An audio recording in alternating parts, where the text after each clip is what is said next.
Welcome to IGA Online TV. It is a platform that digitizes your learning style.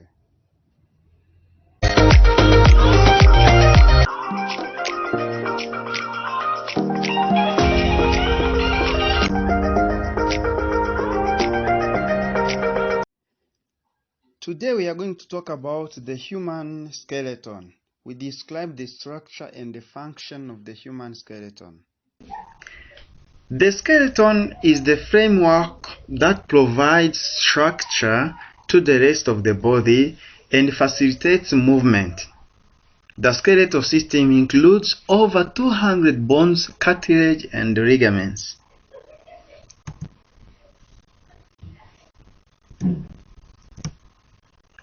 The adult human skeleton is made up of 206 bones. They are located all over the human body, including the skull, the shoulder girdle, and the upper limbs, the vertebral column, the thoracic cage, the pelvic girdle, and the lower limbs. The skull has 22 bones, shoulder girdle and upper limbs 64, the vertebral column 33, thoracic cage 25, and pelvic girdle and lower limbs 62. All of them make 206 bones. Remember, this is the adult human skeleton. Normally, the child has more bones than an adult one because they are bones. Normally, the bones of the vertebral column that fuse together to form the single bones. We shall talk about them. There are two divisions of the skeleton. The first one is the appendicular skeleton. The second one is the axial skeleton.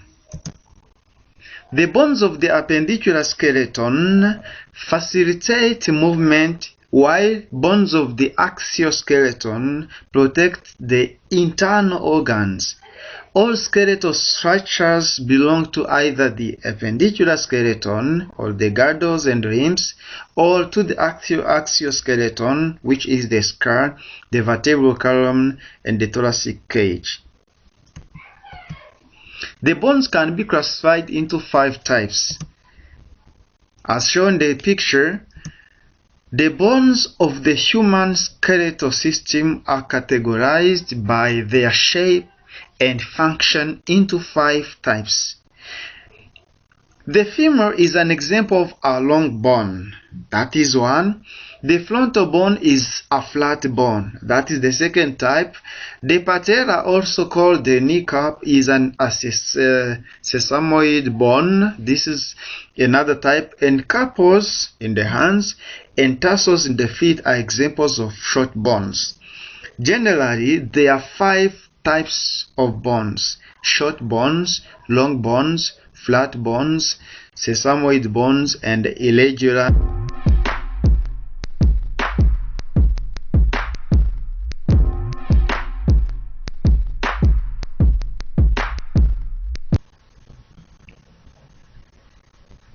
What are cranial bones? Your skull provides structure to your head and face while also protecting your brain. The bones in your skull can be divided into the cranial bones, which form your cranium, and facial bones, which make up your face. There are 8 cranial bones, each with a unique shape. 1. Frontal bone. This is the flat bone that makes up your forehead. It also forms the upper portion of your eye socket. 2. Parietal bones. This is a pair of flat bones located on either side of your head, behind the frontal bone. 3. Temporal bones. This is a pair of irregular bones located under each of the parietal bones. 4. Occipital bones. This is a flat bone located in the very back of your skull. it has an opening that allows your spinal cord to connect to your brain. 5. Sphenoid bone. This is an irregular bone that sits below the frontal bone. It spans the width of your skull and forms a large part of the base of your skull. 6. Ethmoid bone. This is an irregular bone located in front of the sphenoid bone. It makes up of your nasal cavity.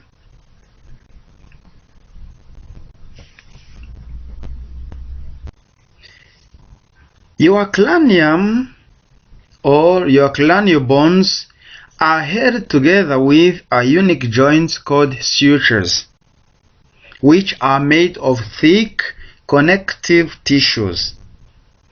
They are irregularly shaped, allowing them to tightly join all the uniquely shaped cranial bones.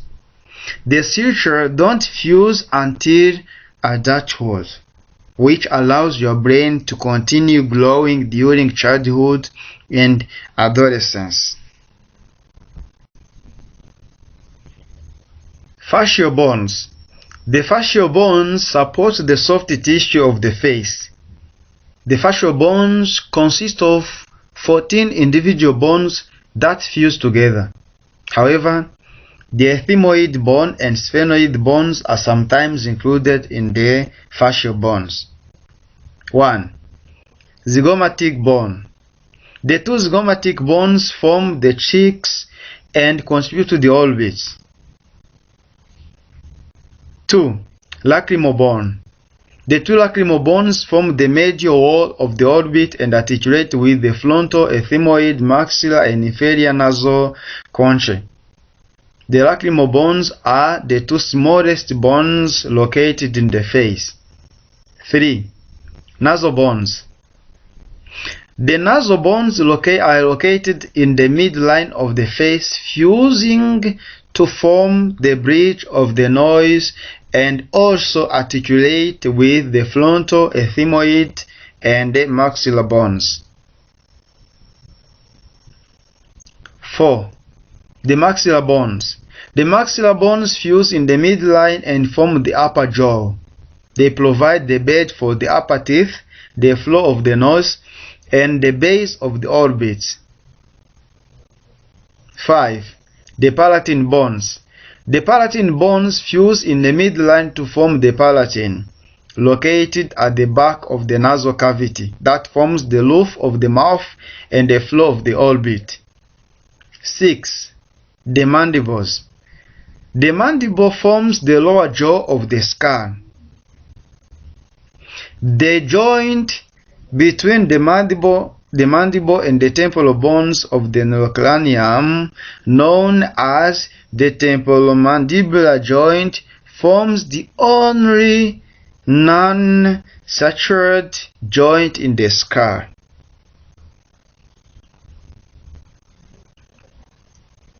The facial bones. These are 14 facial bones. Sometimes, like the lacrimal and nasal bones, are paired. Others, like the mandible and the vomer, are singular.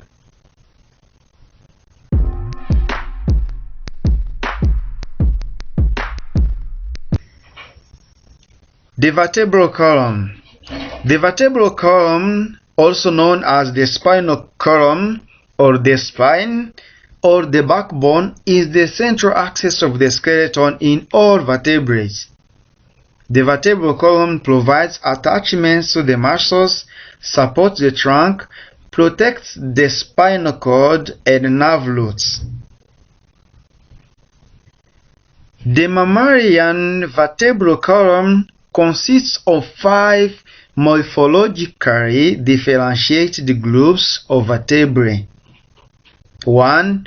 Cervical. 2. Thoracic. 3. Lumbar. 4. Sacral.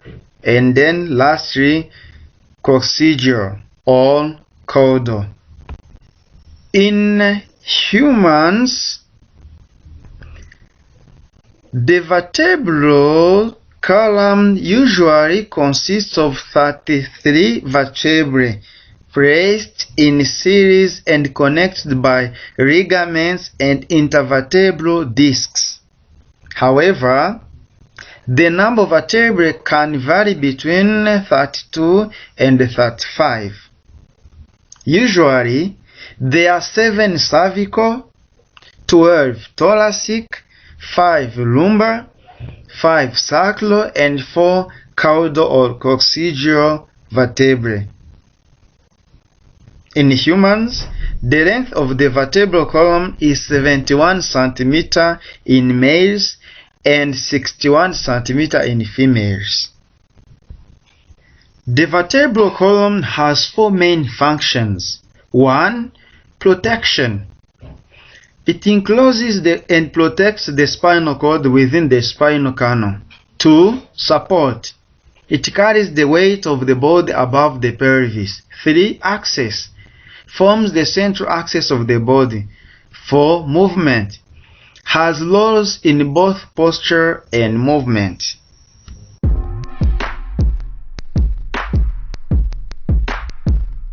The bones of the thoracic cage.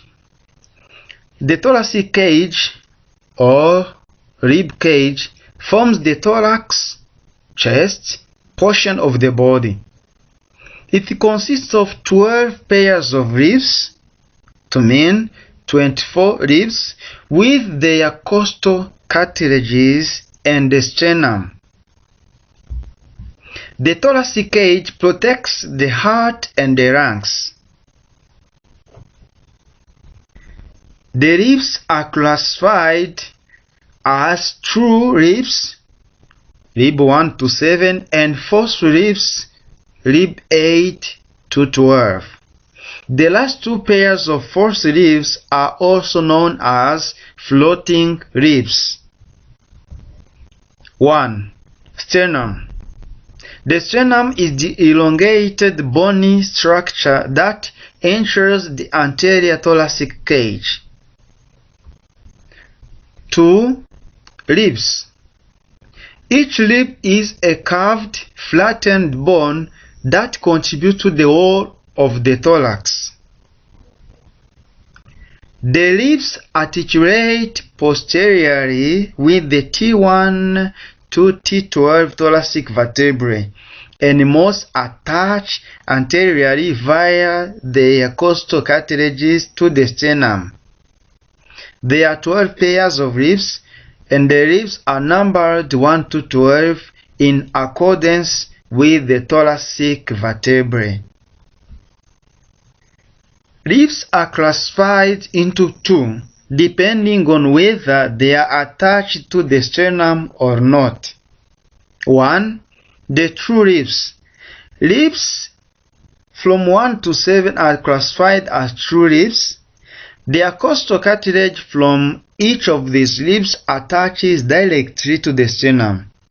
Ribs 8 to 12 are called false ribs because their costal cartilages from these ribs do not attach directly to the sternum.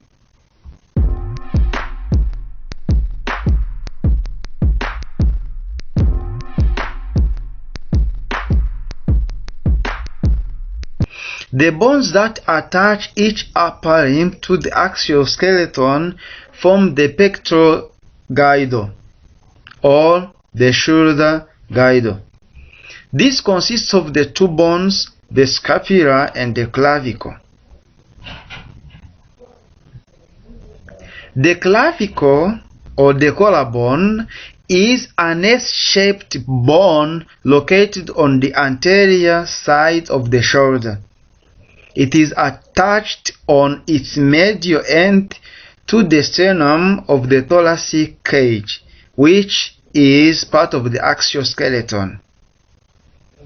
The lateral end of the clavicle articulates or joins with the scapula just above the shoulder joints.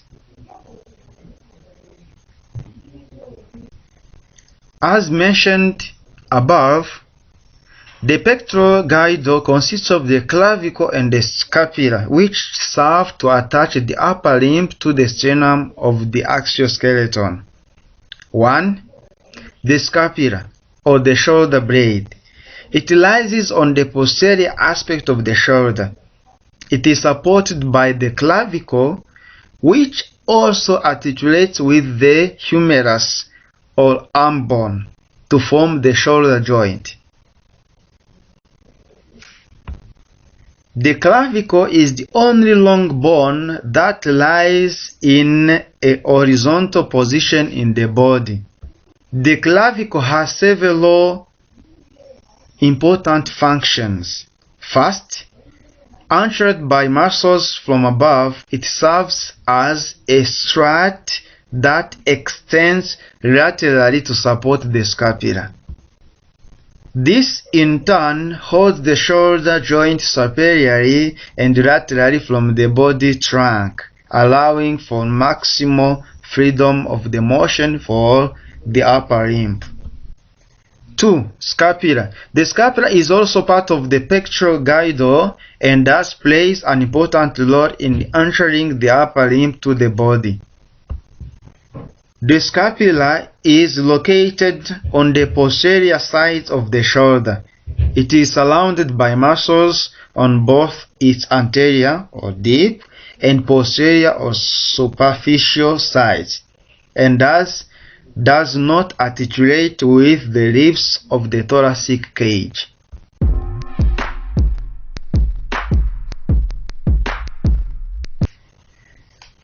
The bones of the upper limb. The upper limb is divided into 3 regions. This consists of the arm, the forearm, and the hand. 1. The arm.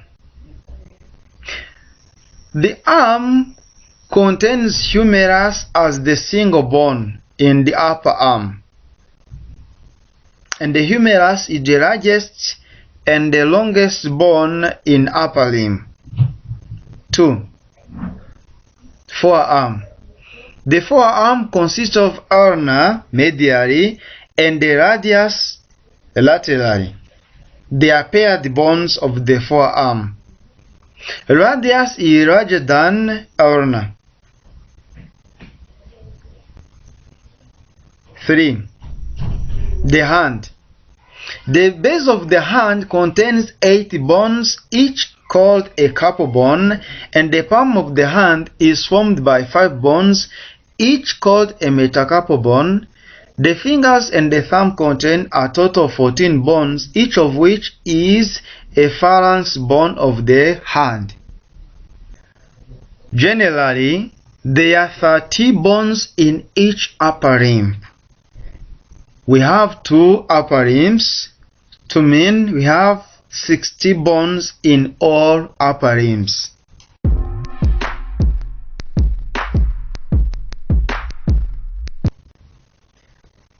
The pelvic girdle and the pelvis.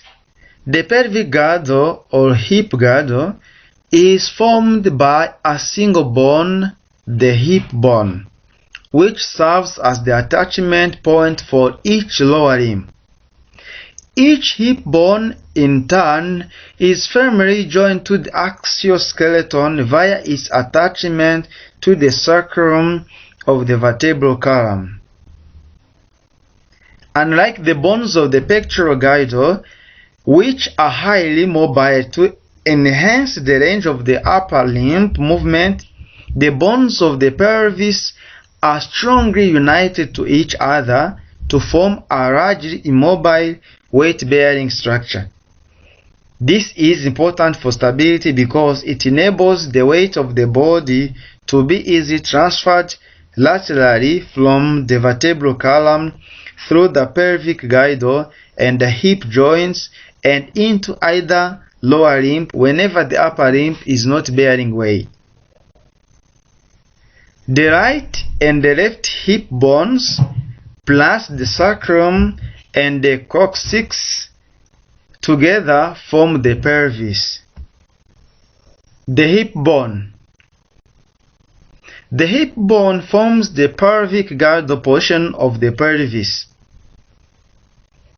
The paired hip bones are the large curved bones that form the lateral and anterior aspects of the pelvis. Each adult hip bone is formed by 3 separate bones that fuse together during the late teenage years. These bony components are the ilium, ischium, and the pubis.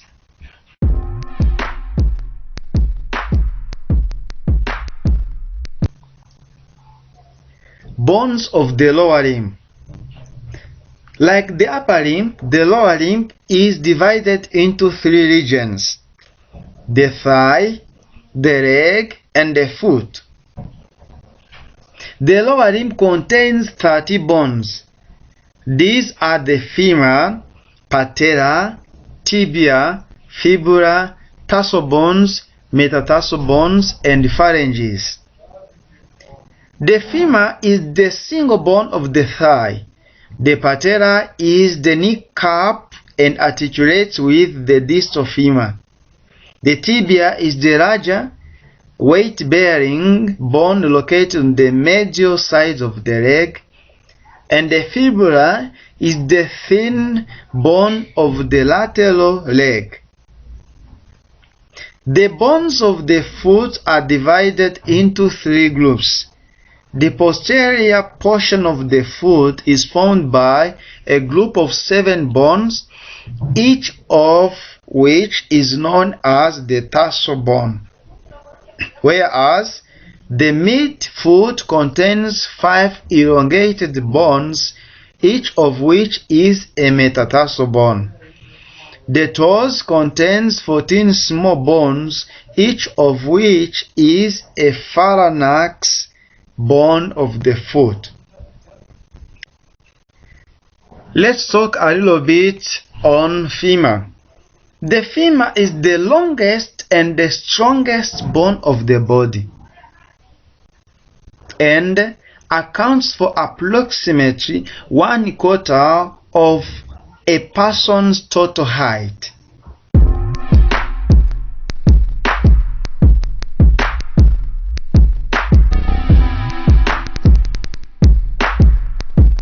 The main 5 functions of the skeleton are the movement of the body, protection, production of blood, support and posture, mineral storage. The first one is protection. The hard nature of the bone means that the skeleton can protect the more delicate parts of the body. For example, the cranium, which is a part of the skull, protects the soft tissue of the brain. The rib cage protects the delicate heart and lungs. These examples show that the skeleton protects our delicate organs. The second one is the support. Without the skeleton, the body would be flabby and shapeless. You can do sports, you can move, but if there is no support to those organs, the body would be without a shape. Examples: the bones of the legs support the body. The vertebrae support the head. If that support is not there, the body wouldn't have a shape. The third is the movement. The skeleton is jointed to allow us to move when the muscles attract and contract. Those muscles are attached to the bones for them to contract and relax. Examples: the bones and the joints work with muscles to enable us to walk, to jog, and to sprint. The vertebrae allow us to bend, to stretch, and to rotate our body. So the third function of the skeleton is the movement. So you can move from one place to another one because you have the skeleton, and those skeleton work together with the muscles that are attached to the skeleton. Number 4 is the blood cell production. Red and white blood cells are made in the red bone marrow, which is found at the ends of the femur and the humerus, and in the ribs, sternum, pelvis, and vertebrae. Here we have the femur and the humerus. At the end of those bones, we have the red bone marrow, and the red and white blood cells are produced from there.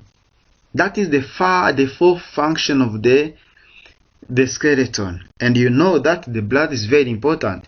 For example, the red blood cells help the blood or the body to transport oxygen and carbon dioxide. If they are not there, you cannot get oxygen for breathing. The white blood cells help the body to protect itself. If the white blood cells are not there, our body cannot prevent some diseases, some microbes. The last main function of the skeleton is the mineral storage. The bones act as reservoirs for minerals such as calcium and phosphorus.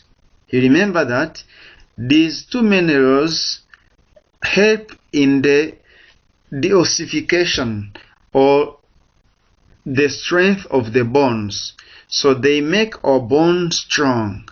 So after, these bones also help in storage of calcium and phosphorus.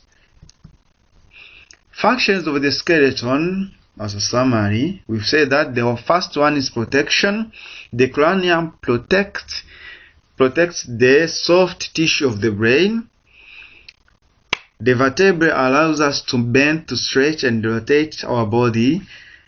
The red blood cells are made in the ribs and limb bones.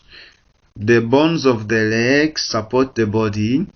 The bones act as reservoirs storing the vital minerals such as calcium and phosphorus.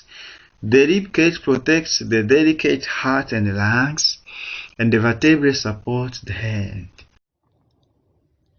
Thank you very much for watching this video. Remember to subscribe, you like, and you give us a comment in the comment box for further improvement. You can even share this content to your neighbors, your friends, the other parents, or the other students around the world. The next lesson will be about the healthy practices that we can carry out to take care of our skeleton and some diseases that attack our skeleton. Thank you very much.